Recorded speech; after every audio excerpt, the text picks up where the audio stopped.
Hello friends, இன்றைக்கி நம்ம சேனலில் ரொம்ப டேஸ்டியாக கருங்கோழி வறுவல் எப்படி பண்ணுறதுன்னு பார்க்கலாம்.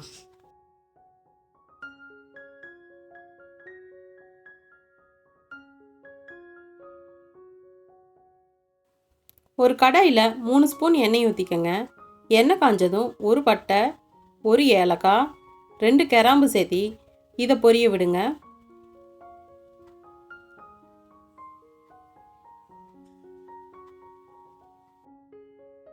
இது கூட பொடியாக நறுக்கின வெங்காயத்தை சேர்த்திக்கங்க. வெங்காயம் பச்சை வாசனை போகிற வரைக்கும் நல்லா வதக்கிக்கங்க.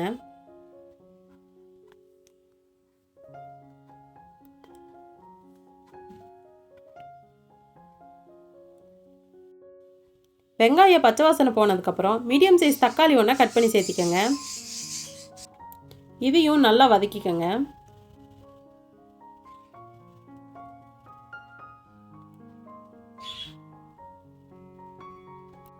தக்காளி வதங்கினதுக்கப்புறம் பொடியாக நறுக்குன புதினா இலைகளை சேர்த்திக்கங்க. இதை நல்லா வதக்கிக்கங்க. புதினா சேர்த்தும் போது ஃப்ளேவர் நல்லா இருக்கும்.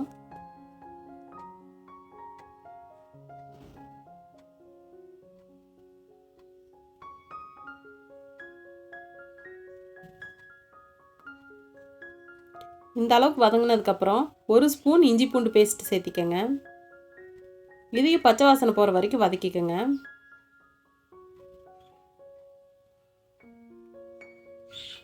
இப்போ இஞ்சி பூண்டு பேஸ்டெல்லாம் நல்லா வெந்துருச்சு, பச்சை வாசனை எதுவுமே இல்லை. இதில் 2 ஸ்பூன் மல்லித்தூள் சேர்த்திக்கங்க.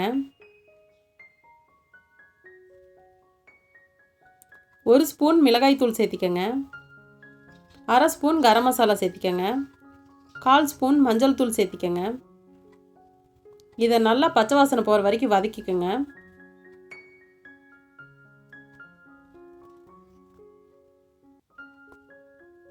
உங்களுக்கு அடி பிடிக்கிற மாதிரி இருந்துச்சுன்னா தண்ணி சேர்த்திக்கலாம்.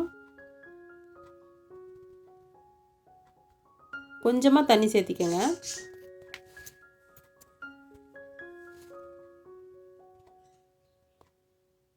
இது நல்லா கொதி வரட்டும்.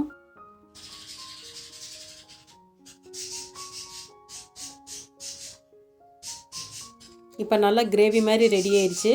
இதில் நம்ம சுத்தம் பண்ணி வச்ச கருங்கோழியை சேர்த்திக்கலாம்.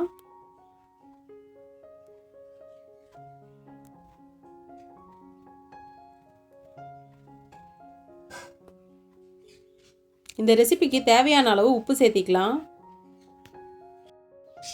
இதை ஒரு 2 நிமிஷத்துக்கு மசாலா எல்லாம் சிக்கனில் கோட் ஆகிற மாதிரி நல்லா வதக்கி கொடுங்க.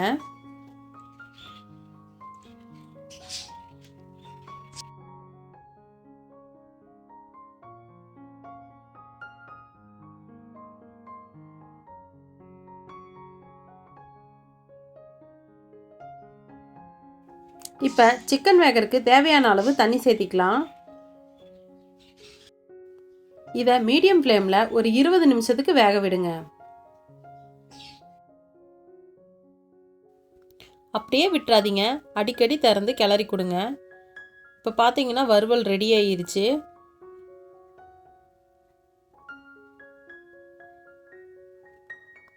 கடைசியாக பொடியாக நறுக்குன மல்லி இலையை சேர்த்திக்கலாம். அவ்வளவுதான், கருங்கோழி வறுவல் ரெடி ஆயிடுச்சு.